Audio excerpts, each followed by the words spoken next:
Warst du bei Konstantin? Von mir aus? Okay, wenn du mir das schon nicht sagen willst, dann erklär mir wenigstens, warum du seit Schuljahresanfang nicht in Französisch warst. Weil Französisch völlig sinnfrei ist. Sinnfrei. Da gebe ich ihm ausnahmsweise mal recht. 2:1. Noch Fragen? Lisa geht wenigstens zum Unterricht, lernt. Ich gehe demnächst auch mal wieder hin. Nein, kein Stress. Außerdem lerne ich ja genug, vor allem fürs Leben. Was ist los mit dir, Paul? Ich hab Hunger, will frühstücken. Und das in Ruhe. Aber das scheint ja in diesem Haus nicht möglich zu sein. Wir müssen los, oder? Ich kann Leonard doch absagen. Im Moment scheint jedes Gespräch mit meinem Sohn eher sinnfrei zu sein.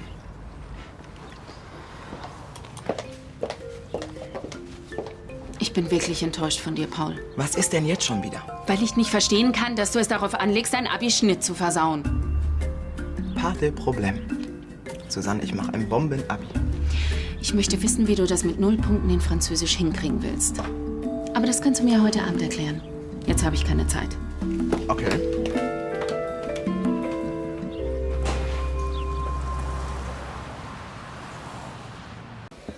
Wie wär's denn mit dem da drüben? Der sieht doch ganz vielversprechend aus. Gar nicht mal so dumm.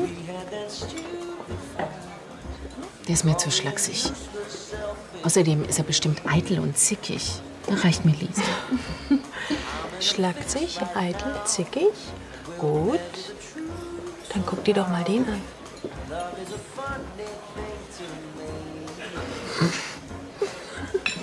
Um Gottes Willen, nee. Dann schon lieber der. Angelo.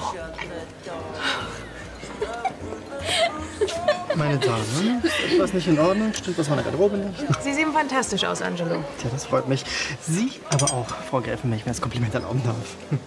Also eine Portion italienischer Charme wäre doch gar nicht so verkehrt, oder?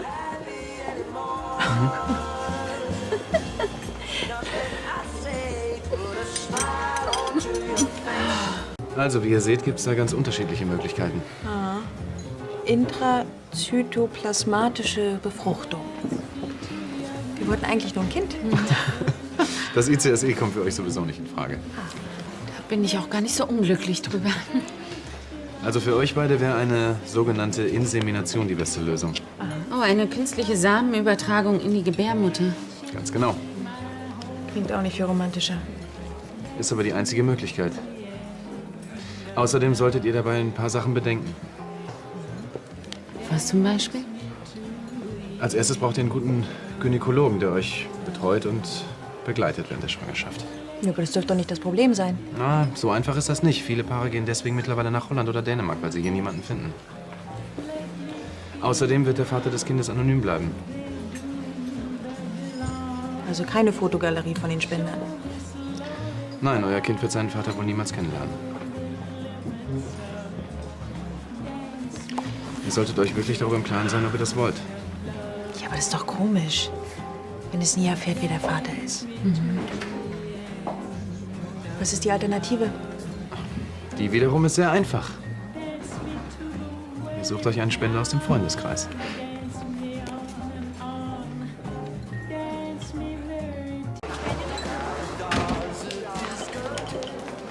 Hallo, 2 Kaffee bitte.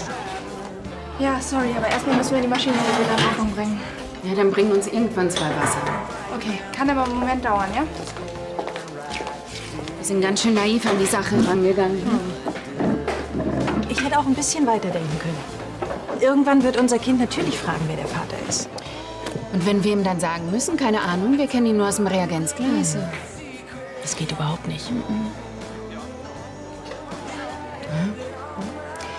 Dann bleibt nur noch eine Möglichkeit. Unser Freundeskreis. Es müsste jemand sein, zu dem wir Vertrauen haben. Der keine Ansprüche erhebt, aber trotzdem da ist, wenn unser Kind ihn kennenlernen will.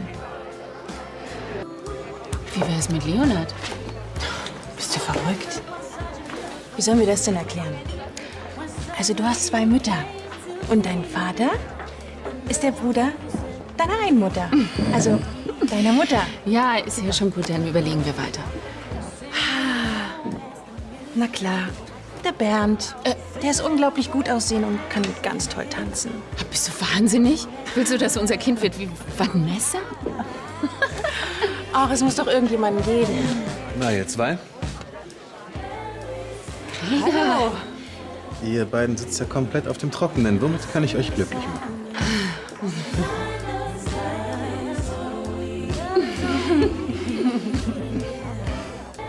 So, kann ich sonst noch was für euch tun?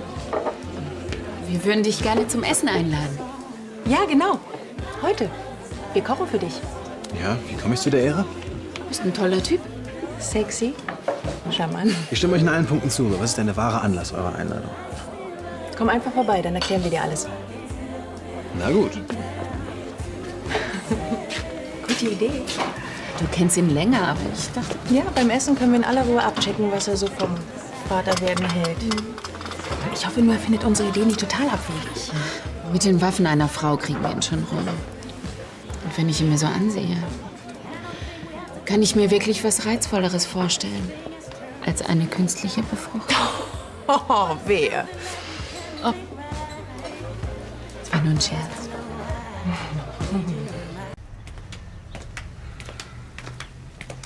Schmeckt's? Deine Pastasoßen sind die weltbesten. Wann gibt's dann endlich Essen? Wann immer du willst. Werde ich neuerdings fürs Mitessen bezahlt? Auf der Kö hat eine neue Pizzeria aufgemacht. Ja, und was soll ich da? Eine Kleinigkeit essen, danach vielleicht ins Kino. Muss das unbedingt heute sein? Vielleicht kommt ja eine Freundin mit. Du solltest wieder mal unter Leute. So eine Trennung? Eigentlich bin ich ganz gern zu Hause. Carla und ich haben was Wichtiges zu besprechen. Ach, verstehe. Ich störe also.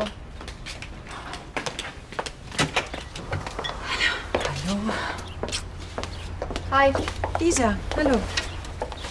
Ja, dann schickt mir eine SMS, wenn ihr fertig seid, okay? Danke. Hast du sie eingeweiht? Nein, jetzt auch noch nicht. Wir müssen doch erst abwarten, was Gregor sagt. Ich kann nur hoffen, dass wir ihn nicht überfordern. Ich meine, er hatte gerade erst sein Kind verloren. Daran habe ich auch schon gedacht. Und wie sehr er sich auf sein Baby gefreut hat. Naja, aber wir suchen ja auch nur einen Spender und keinen Vater. Fragen kostet nichts. Genau. Den Pünktlichkeitstest hat auf jeden Fall schon bestanden. Hallo. Hallo zusammen. Lisa hat mir erzählt, ihr habt sie extra rausgeworfen? Nee. Ich werde langsam neugierig, was ihr hier vorhabt. Das riecht ja sehr lecker. Was ist es denn? Tagliatelle mit Steinpilzen, Serrano-Schinken und grünem Pfeffer. So ein Festessen setzt ihr mir doch sicher nicht ohne Grund vor. Wir müssen uns einfach kennenlernen. Nach fast 2 Jahren? Na, so richtig gequatscht haben wir noch nie. Ja, und wenn, dann nur übers Wetter, ne? Du weißt doch, wie sie das meint. Nee, weiß ich zwar nicht, aber wenn ihr meint, dass es sinnvoll ist, Genau, wir stoßen erst mal an. vielen Dank für die Einladung. Auf einen wunderschönen Nachmittag. Auf uns 3.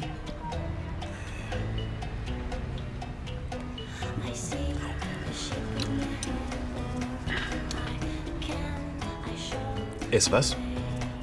Schmeckt der Champagner? Ja, ausgezeichnet, sonst hätte ich ihn ja nicht mitgebracht. Du trinkst sicher viel Alkohol, oder? Sie meint, dass du als Wirt wahrscheinlich ständig mit Leuten zu tun hast, die viel trinken.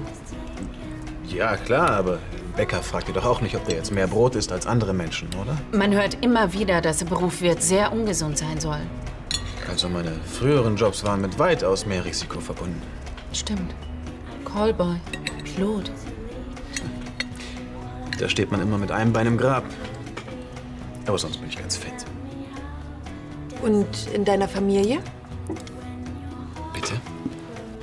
Naja, ich hatte mal so eine Studie von Leonhard in der Hand über erblich bedingte Krankheiten bei Piloten. Deshalb frage ich. Also meine Verwandten sind alle recht alt geworden. Das freut uns. Ja, ich hatte sogar mal einen Urgroßvater. Der war auch Wirt. Der ist mit 82 Jahren noch Vater von Zwillingen geworden. Muss in der Familie liegen, hat meine Oma gesagt. Bei ihr waren es Drillinge.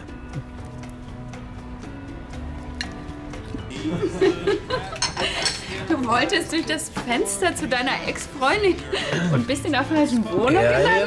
Genau. Und dann, bellt mich der Hund von unten an, ja, und ich höre nur aus der Wohnung Frauenstimme, Erwin, ich glaube, da ist jemand und so. Und dann? Ja, runter, ja, 3 Meter weiter, die Fassade wieder hoch und lande in der richtigen Wohnung, ey. Da hat sich seine Ex-Freundin bestimmt gefreut. Die ist erstmal aus allen Wolken gefallen, aber hinterher war es noch eine sehr schöne Nacht. Wie alt warst du denn damals? 14, 15, 16? Kurz vorm Abi, glaube ich, ne? Paul, Klasse übersprungen, das glaubt man eigentlich gar nicht. Quatsch. Okay, ich bist du so schlauer. Ihr seid beim Essen nicht. Wollt nicht stören. Guten Appetit. hier geblieben. Wir haben noch was zu klären. Deine Schwänzereien Französisch. Können wir das morgen machen? Ich muss noch einen Aufsatz schreiben und lernen. Dann fasse ich mich kurz. 2 Wochen Hausarrest. Na toll.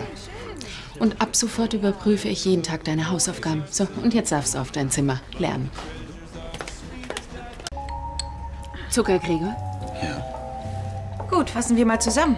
Du stammst also aus einer Familie von lauter Kraft und Frohnaturen. Nicht ganz.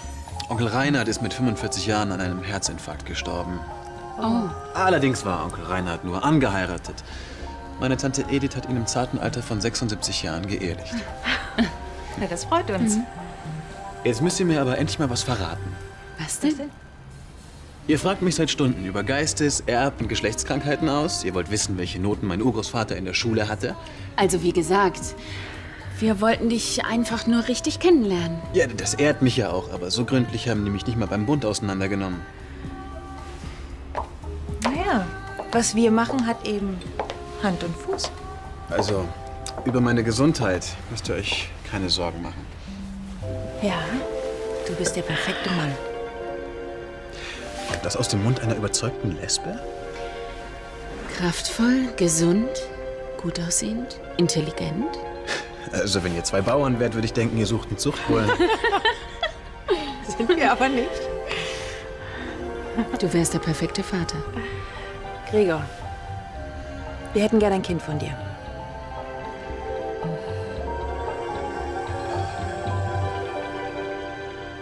Und wie habt ihr euch das vorgestellt, bitte? Soll ich mit dir schlafen? Wir finden schon Mittel und Wege. Und abgesehen von der technischen Lösung? Unser Kind soll seinen Vater kennenlernen. Also kein anonymer Spender. Wir wollen dich in unser Leben einbeziehen. Du wärst bestimmt der Richtige. Da muss ich euch wohl enttäuschen. Das hatte ich befürchtet. Nach der Sache mit Nathalies Fehlgeburt. Es tut uns leid, es war sehr unsensibel von uns. Das ist es nicht. Ich wollte mal Kinder, aber nur mit der Frau, die ich liebe und mit der ich mein Leben verbringen will. Und das hat sich mittlerweile auch erledigt.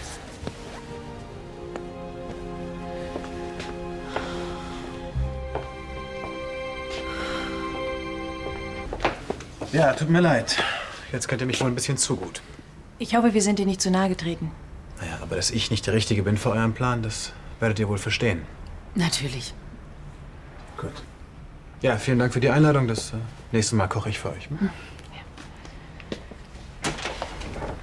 Gregor, häng das bitte nicht an die große Glocke. Es muss nicht jeder wissen, dass wir einen Vater suchen. Schon klar.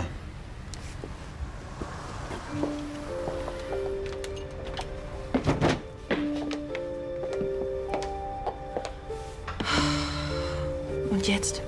Es gibt so viele potenzielle Väter auf dieser Welt. Das haben wir uns einfacher vorgestellt, oder? Es muss doch einer für uns dabei sein.